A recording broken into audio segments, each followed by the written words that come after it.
Une question qui a été posée là par Internet, question de notre confrère Le Colter, qui est avocat à Bordeaux, et qui pose la question suivante, qui concerne l'obligation pour les litiges dont l'intérêt est inférieur à 5 000 € et pour les problèmes de voisinage. Concernant ces litiges, la pratique consistant à majorer les demandes permet-elle valablement d'éviter le recours à une mesure de conciliation alors que l'appréciation du montant de la demande au vu des règles du Code de procédure civile ne semble pas autoriser la juridiction à apprécier autrement le dit montant?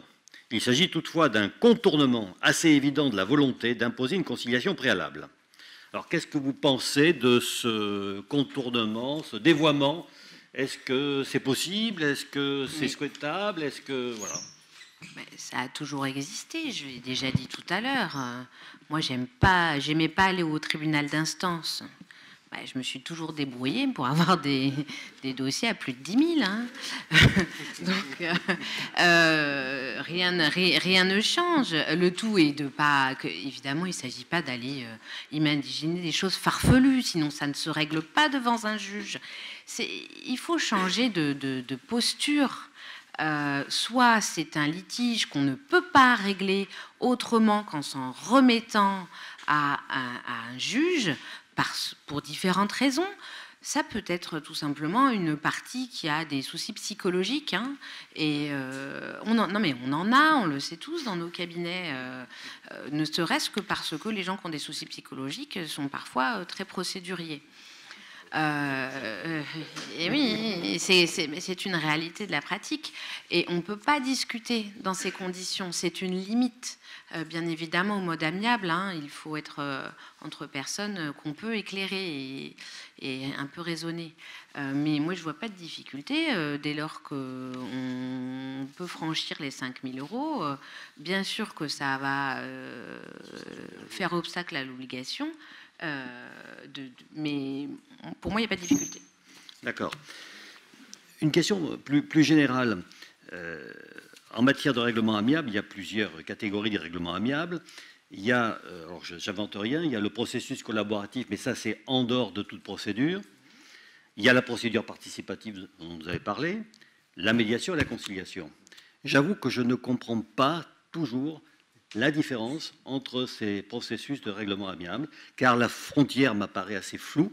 J'aimerais bien savoir quelle est la frontière, la différence entre ces différents types. Alors, effectivement, j'ai manqué de temps dans l'exposé théorique pour vous faire un petit panorama. Ça mériterait tout un colloque, hein, Emmanuel. Oui. Mais c'est important sur le plan stratégique pour les avocats de choisir la bonne formule. Bien sûr. Alors, le processus collaboratif, effectivement, se situe vraiment en dehors du champ judiciaire, puisque on choisit avec l'avocat en face qui doit être formé de dérouler un processus en utilisant les techniques qu'on utilise également en médiation pour parvenir à la construction d'une solution négociée de telle sorte qu'elle va régler de manière pérenne un conflit, puisqu'on va chercher derrière des positions. Moi je veux ça et moi je veux ça, ok, on en fait quoi? Parce que si on veut tous les deux la même chose, on ne va pas y arriver. Pourquoi on veut ça? Quel est le besoin? Quelles sont les valeurs qui sont heurtées? On va creuser derrière. Et en général, alors c'est dommage que je n'ai pas de paperboard parce que j'aurais fait un petit schéma que j'aime bien faire, mais si on a les positions des parties comme ça et une ligne de flottaison et avec des positions qui sont en apparence opposées, si on fait descendre cette ligne de flottaison pour voir ce qu'il y a derrière tout ça, on a toujours... C'est mécanique, une zone d'accord possible. Si on creuse, si on y va, il y a, c'est dans 98% des cas, on peut régler les choses amiablement. Donc, le processus collaboratif et la médiation emploient les mêmes techniques. La différence, c'est qu'en médiation, on a un tiers.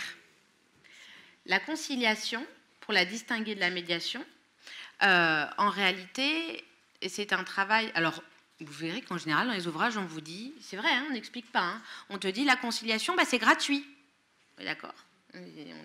T'as pas expliqué ce que c'était. Je me dépêche. Donc, ah oui, mais moi, c'est le problème quand on me lance sur le sujet des modes amiables, je suis un peu bavarde.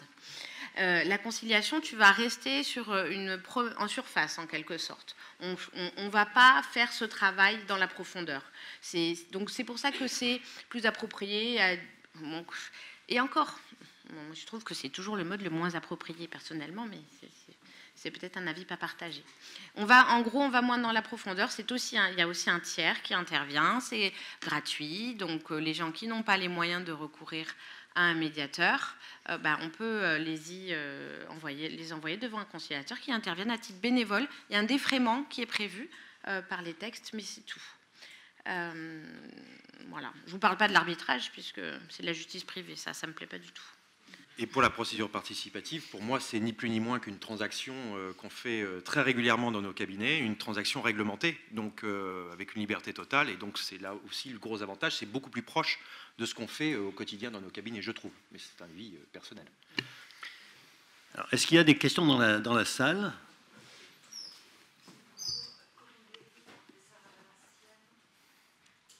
Ah oui, avec un micro, c'est mieux.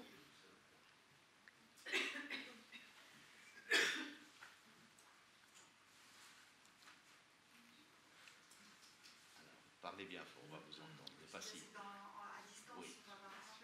Nous, on vous entend bien. Peut-être en vous levant, on vous entendra mieux.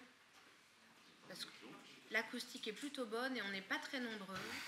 Bonjour, donc Corinne Berry, professeure à Valenciennes. Merci à vous deux pour vos présentations.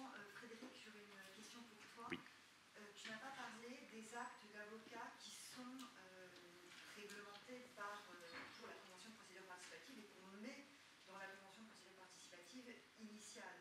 Donc ces actes-là, qui d'ailleurs pourraient tout à fait exister indépendamment de la convention de procédure participative, en pratique, qu'est-ce que tu en fais? Est-ce que il y en a vraiment qui sont rédigés? Ou est-ce qu'on peut s'en passer?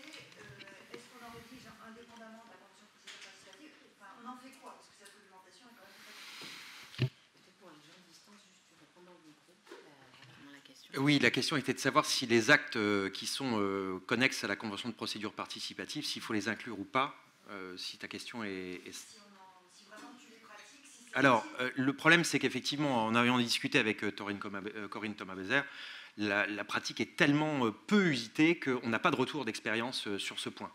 Donc, on en est en stade extrêmement encore théorique. Le texte prévoit de les mettre et de les utiliser, et il le dit, les textes sont très clairs là-dessus, il faut les utiliser, il faut les joindre, puisqu'ils font partie des pièces listées à la convention de procédure participative. Donc, effectivement, les accords qui ont pu être conclus précédemment, etc., tout ça doit faire partie de l'accord global et je pense qu'il faut les inclure. Après, sur la pratique, je ne te cacherai pas qu'effectivement, c'est quand même extrêmement difficile et malgré des praticiens qui forment régulièrement là-dessus, je n'ai pas encore de retour, donc je ne pourrais pas être affirmatif pour te répondre là-dessus. C'est dommage, mais voilà. Oui, alors après, finalement, c'est comme un bordereau de pièces. Tu vas joindre l'ensemble des éléments. De toute façon, l'objet, il va être fixé par la convention de procédure participative. Donc, si tu as des accords annexes, et c'est ça dont tu parles, je pense. c'est les actes qui sont listés dans je ne sais plus quel article spécifique. Je pense que c'est simplement tout ça concourt à définir l'objet de la convention de procédure participative. Ça vient absolument pas nuire à la convention ni à la résolution du différend. Donc, à mon sens, oui, effectivement, il y a peut-être une redondance de la part des textes, mais plus on va le pratiquer, plus les textes vont évoluer, on fera des remontées. Pour l'instant, c'est encore assez peu usité. Hein. Et tu disais aussi comme avantage, il n'y a pas d'obligation de confidentialité. Oui. Alors effectivement, ça participe à l'idée de la mise en état, mais est-ce que ce n'est pas cela qui a aussi ruiné finalement la convention de procédure participative dans sa première fonction, celle de 2010, qui n'a jamais décollé parce que sans doute y a-t-il des craintes. Donc est-ce que la convention de procédure participative ne devrait pas être réduite à sa fonction de mise en état, ce qui simplifierait aussi la réglementation, où on ne sait jamais trop où on en est entre une marde et mise en état? Moi, personnellement, je ne le pense pas. Je pense que c'est une chance, au contraire, de ne pas avoir la confidentialité, parce qu'on l'a vu dans de nombreux litiges et on le voit. Alors après, c'est toujours une question de confidentialité, comme on perçoit la confidentialité. Mais en ce qui me concerne, je trouve que négocier par voie officielle, en exposant les points de désaccord, est aussi une chance, et surtout une chance. parce que parfois on peut se retrouver avec des accords qui sont tacites, des choses complètement confidentielles sur lesquelles c'est arrivé, ça nous est, je pense, tous arrivé, hop, finalement, ce qui a été négocié disparaît du jour au lendemain parce que ça devient officiel. Donc je pense que c'est un bon moyen de négocier sans confidentialité, parce que c'est vraiment évoquer tous les problèmes et aller jusqu'au fond des choses. Et je pense que pour moi, c'est... Mais après, c'est ma conception de la confidentialité, effectivement. Je sais que ce n'est pas partagé par un certain nombre de confrères. Il y avait une autre question dans la salle. Merci.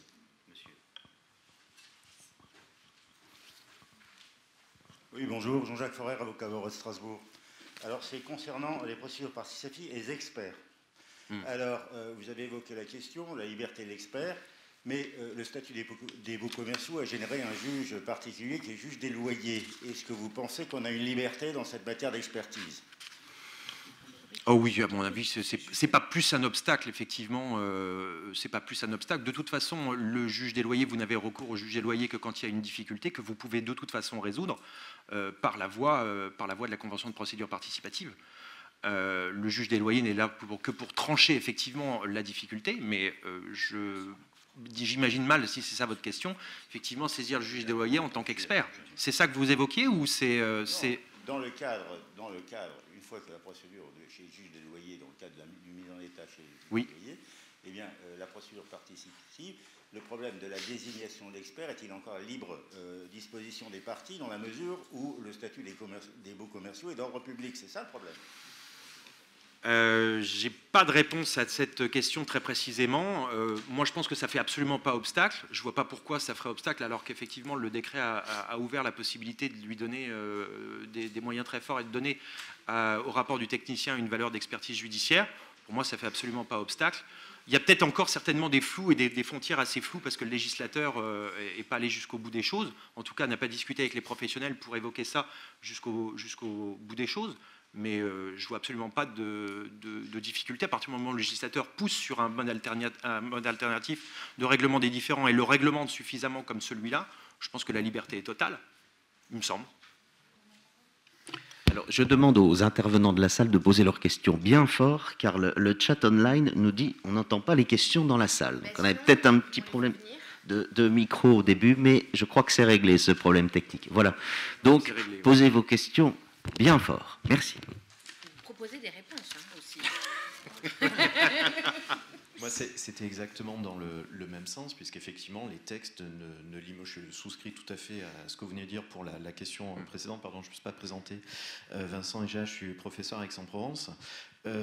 Sur cette question de l'expertise, effectivement, il n'y a aucune limitation dans le texte et on peut parfaitement avoir recours à un expert judiciaire ou pas. Et là, effectivement, sur la pratique marseillaise que vous évoquiez, typiquement, elle l'utilise pour chiffrer des dommages, des infiltrations, etc. L'énorme avantage par rapport à l'expertise, disons, judiciaire organisée dans ce cadre-là, c'est évidemment la liberté de fixer le prix, de les mettre en concurrence sur des devis et de savoir sur la place, effectivement, quels sont également le rapport à la ponctualité d'un tel ou un tel, ce genre de choses. Donc, a priori, on n'a pas de limitation pour se faire sur le fait que ce soit un expert judiciaire ou pas. Donc, moi, je suis entièrement d'accord avec vous. Je pense qu'il n'y a pas de difficulté là-dessus, y compris dans des contentieux très spécifiques, pour choisir qui on souhaite. La seule, peut-être, le petit angle mort dans le décret du 11 octobre, me semble-t-il, par rapport au texte qu'évoquait Corinne 1546-3, où on a effectivement cette possibilité d'avoir des actes d'avocat très parcellaires, et notamment sur la question de l'expertise. Là, il y a quand même, sur ce que vous évoquiez, je suis entièrement d'accord avec vous, sur l'énorme avantage d'affirmer le caractère, l'équivalence de valeur avec l'expertise judiciaire. Mais pour l'expertise qui serait faite dans le cadre de cet article-là, c'est vrai que la précision n'a malheureusement pas été reprise par le décret du 11 octobre. Et ça, je pense que c'est un oubli qui est regrettable, parce que ça pourrait être une première porte d'entrée vers la procédure participative, de dire, regardez, vous avez cette longue liste d'actes contresignés par avocat dans le décret du 11 décembre 2019 qui a ouvert les possibilités. Donc, on est un peu frileux pour avoir une convention complète. On peut au moins commencer par ça, si j'ose dire, et notamment sur la question de l'expertise. Voilà. Mais en revanche, là, c'est vrai qu'il y a encore une petite incertitude sur la valeur de cette expertise dans ce cas très, très spécifique. Plus de questions dans la salle. Moi, j'aurais simplement des petites questions rapides, très rapides. Très rapide. Oui. Réponse par oui ou par non. Les délais, lorsqu'il y a une procédure, donc règlement amiable, procédure participative, médiation, conciliation, c'est une suspension ou une interruption? Suspension. D'accord. Deuxième question très pratique. Quand on reçoit de la Cour d'appel des invitations à une réunion d'information sur la médiation, on reçoit des imprimés tout faits, etc. Et on est souvent interrogé par nos clients. Est-ce qu'il faut que le client y aille en personne? Est-ce qu'il peut être représenté par l'avocat seul? Est-ce qu'il faut y aller, pas y aller? Quel est l'intérêt stratégique ou pas? Voilà, c'est très pratique ça. C'est une réunion d'intérêt pédagogique, donc il me paraît important que les parties y soient pour entendre, et de la bouche de quelqu'un d'autre que leur avocat, l'intérêt de la médiation. C'est ça seul. Mais après, il n'y a pas aucune obligation, évidemment. De toute façon, il n'y a pas d'obligation d'y aller à cette réunion. Donc, on peut se faire représenter. Hein. Madame Mola, vous avez envie de réagir? Donc, Sophie Mola, présidente de Chambre. Oui, il y a une obligation. C'est une injonction judiciaire. Pas à Bordeaux. C'est une injonction. Il n'y a pas d'injonction. Il n'y a pas d'injonction, mais quand le juge donne une injonction aux parties de rencontrer un médiateur, et pas simplement une invitation parce qu'il trouve que c'est une bonne idée, l'injonction, c'est une injonction judiciaire et le juge va très mal prendre que les parties ne défèrent pas en personne à l'injonction judiciaire. La problématique aujourd'hui, c'est qu'il n'y a pas de sanction, mais ça arrivera un jour. Et donc, alors après, il y a des sanctions, radiation. Pas d'article 700. Voilà, bon, c'est pas tout à fait acceptable, mais voilà. Quand c'est une injonction, les parties doivent y aller et elles doivent rapporter la preuve qu'elles y sont allées. D'où l'intérêt de la procédure participative. Oui, j'ai vu que la Cour d'appel de Paris proposait justement de préciser les sanctions. Parce qu'une obligation sans sanction, hein, on se connaît bien. Oui, 903.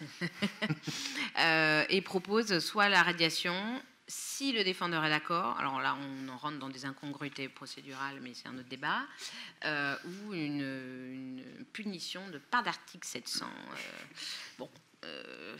Tout cela va faire débat, je pense. Dernière question. Merci Emmanuel. Maud Davalguedge du barreau d'Aix-en-Provence. Simplement, sur l'obligation de recours à la médiation préalable de l'article 750-1, sauf erreur, il n'y a pas réellement de mode d'emploi de ces tentatives. Je m'explique. On se retrouve régulièrement dans des dossiers où on doit avoir recours à cette tentative préalable et où les médiateurs, les conciliateurs, en réalité, ne font pas le job. À savoir que, j'ai eu le problème dans un dossier, le médiateur a convoqué, n'a pas convoqué en fait les parties, leur a envoyé un petit mail en leur disant bonjour, voilà machin, je suis saisi, etc. Face à une réponse négative de l'une des parties, enfin de l'adversaire en réalité, il a dit bon bah d'accord, donc il n'y aura aucune médiation possible, et il n'a pas été plus loin. Il n'y a pas eu de convocation à proprement parler, si bien que j'ai été en définitive dans l'impossibilité de justifier de cette tentative préalable. Il faut lui demander... Ce qui a entraîné quand même une irrecevabilité. Hein. Ah oui, mais alors... J'ai pris le dossier après, donc oui, voilà. oui. Mais on a quand même le problème du mode opératoire réel. Alors, je trouve, avec les médiateurs, on serait obligé limite de leur dire voilà, il faut quand même que vous les convoquiez, puis que vous constatiez qu'ils viennent pas, etc. Pas nécessairement, parce qu'on va pas faire des PV de difficulté ou de carence, hein. Mais c'est un peu ça. En réalité, tu peux lui demander un écrit et il va te faire tout simplement te dire la médiation n'a pas pu être mise en place. Point. De toute façon, le juge n'a pas à savoir autre chose. Hein. Donc, moi, ça m'est déjà arrivé. Effectivement, j'ai demandé au médiateur, pour pouvoir saisir mon juge, de me justifier de ce que la médiation n'avait pas pu être mise en place. Et il n'avait pas non plus convoqué, c'était ton cas. Donc, bien sûr, il faut se préserver la preuve des diligences effectuées, hein, mais après, c'est une liberté